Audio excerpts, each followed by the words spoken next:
OK, voici les différents modes de reproduction. Il y a tout d'abord la reproduction sexuée et la reproduction asexuée.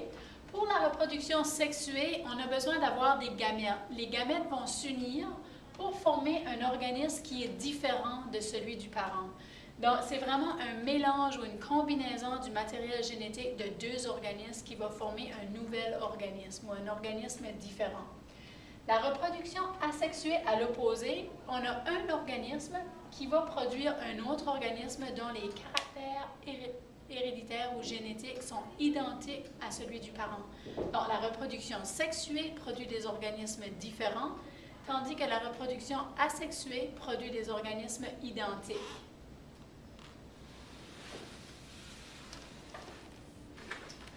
Voici un tableau qui résume certaines différences entre la reproduction sexuée et asexuée. Donc, tout d'abord, étant donné qu'on a besoin de gamètes pour la reproduction sexuée, on a donc besoin d'un partenaire. La reproduction sexuée est généralement plus lente. Donc, nous, par exemple, les humains, pour avoir un bébé, ça va prendre 9 mois. Tandis qu'une bactérie qui se reproduit de façon asexuée, c'est beaucoup plus rapide. Ils peuvent se multiplier, par exemple, ou se reproduire à chaque 20 secondes. Ça, c'est un exemple. Mais la reproduction sexuée est associée à une plus longue vie, tandis que la reproduction asexuée est associée à une vie plus courte, ou une durée de vie plus courte. Étant donné que la reproduction sexuée crée des organismes différents, les enfants ne sont pas nécessairement adaptés à leur milieu. On augmente la diversité génétique ici. Pour être capable de se reproduire de façon sexuée, on a besoin d'être capable de produire et de transporter des gamètes. Donc, ça fait intervenir des systèmes reproducteurs et des modes de fécondation, d'attraction du sexe opposé, etc., qui est beaucoup plus complexe ici. Et étant donné que c'est plus complexe, il y a plus de risques d'erreur au niveau de la méiose, comme on a vu, pour créer des anomalies génétiques, etc. Étant donné qu'on crée des organismes différents, ça permet aussi d'éliminer certaines erreurs génétiques. Donc, ça ne veut pas dire, par exemple, que ton père ou ta mère est atteint d'une certaine maladie, que toi, à la naissance, tu vas automatiquement avoir cette maladie-là.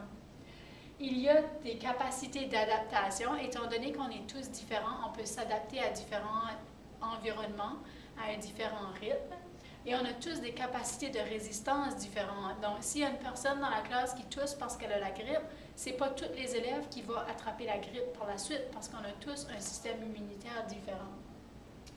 Et étant donné qu'on a besoin des gamètes, il y a toujours un risque de transmission de maladies ou d'infections transmises sexuellement. En regardant du côté de la reproduction asexuée, c'est beaucoup le contraire de ce que je viens juste de mentionner. Les enfants sont adaptés à leur milieu. Donc, si une bactérie qui vit dans un milieu très acide, par exemple, se reproduit, elle va former des bactéries qui, elles aussi, sont capables de vivre dans un milieu très acide. Donc, l'enfant ou l'organisme en venant au monde ou en étant produit est directement ou automatiquement adapté à leur milieu parce qu'ils sont identiques aux parents. Il n'y a par contre aucune capacité d'adaptation. Donc, si le milieu change, l'organisme ne sera pas capable de s'adapter. Ou s'il y a une catastrophe, par exemple, l'espèce en question risque d'être anéantie. Donc, par exemple, si vous avez une infection d'oreille causée par des bactéries dans votre oreille, le médecin va vous prescrire un antibiotique. Puis l'antibiotique a pour but de tuer toutes les bactéries qui te causent ton infection d'oreille. Parce qu'elles sont tous identiques, elles vont être capables d'être tous anéanties ou tuées par ton antibiotique.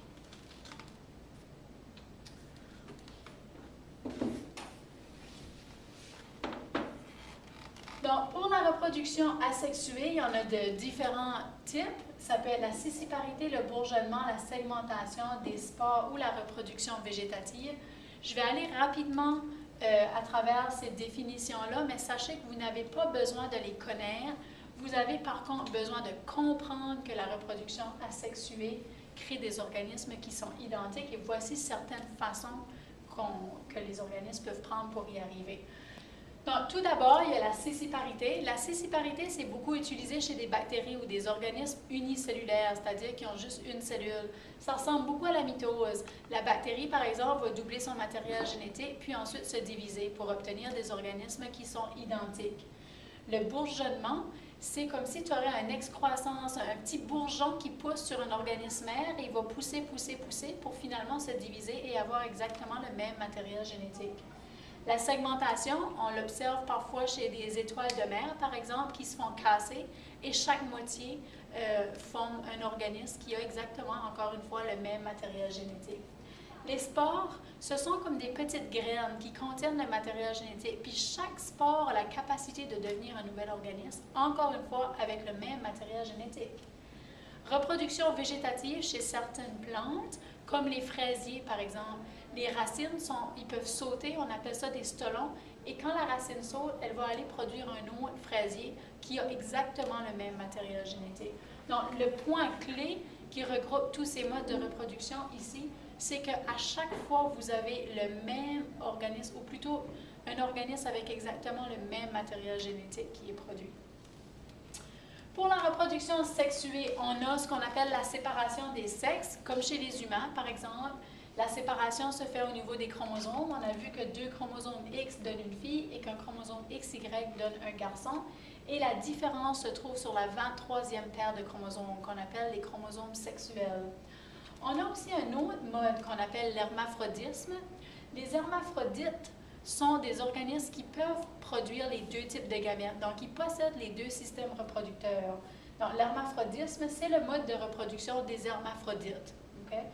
Il y en a certains exemples que vous connaissez dans l'éponge de mer, par exemple les vers de terre, les tomates. Il y a beaucoup de plantes qui sont hermaphrodites, c'est-à-dire qu'elles peuvent produire à la fois les grains de pollen, qui sont comme les spermatozoïdes ou les gamètes mâles, et les ovules, qui sont les gamètes femelles.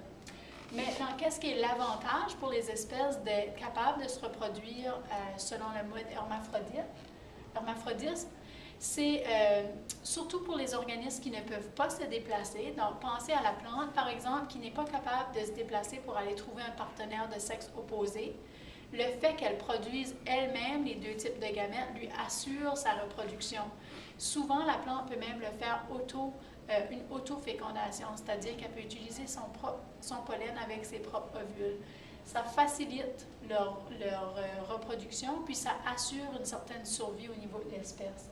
C'est bien aussi pour les organismes qui sont peu nombreux ou qui se déplacent très lentement, comme par exemple les petits vers de terre, qui se voient peut-être pas aussi souvent que nous, les humains, qu'on rencontre des sexes opposés quand même assez souvent. Les vers de terre, avant qu'ils trouvent un autre ver de terre, puis que le sexe soit opposé, ça pourrait leur poser certains problèmes au niveau de leur survie. Et le fait qu'ils sont hermaphrodites leur assure une certaine facilité au niveau de la reproduction pour ces espèces-là.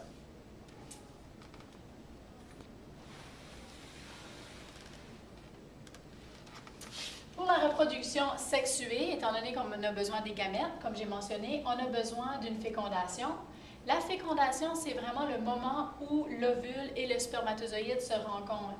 Chez l'humain, cette fécondation-là se fait dans les trompes de Fallope.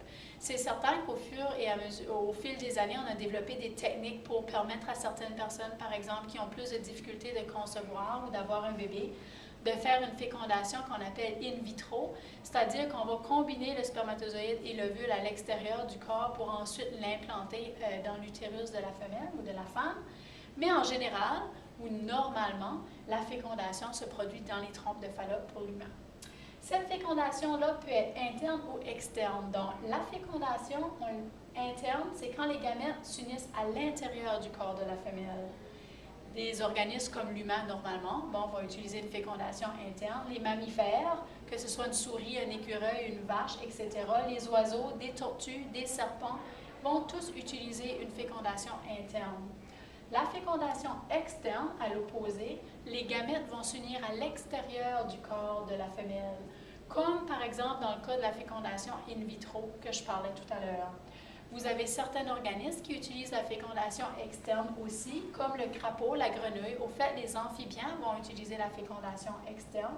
La grenouille ou le crapaud mâle va monter sur le dos de la femelle et au moment où la femelle va pondre ses œufs, le mâle va libérer ses spermatozoïdes dessus pour faire la fécondation externe. La majorité des poissons utilisent la fécondation externe. Donc, les poissons mâles vont libérer leurs spermatozoïdes dans l'océan. Les poissons femelles vont libérer leurs ovules et ils vont espérer qu'il y en a qui se rencontrent pour faire la fécondation et la reproduction de cette façon. Les algues, plusieurs sortes d'algues utilisent la fécondation externe. Donc, dans le renflement des genres de petites boules des algues que l'on voit, ça contient les spermatozoïdes ou les ovules. Puis quand les algues se font fracasser par des vagues ou sur des rochers, ben, ils vont éclater puis libérer à ce moment-là les gamètes qui vont s'unir dans l'océan. Et c'est tout.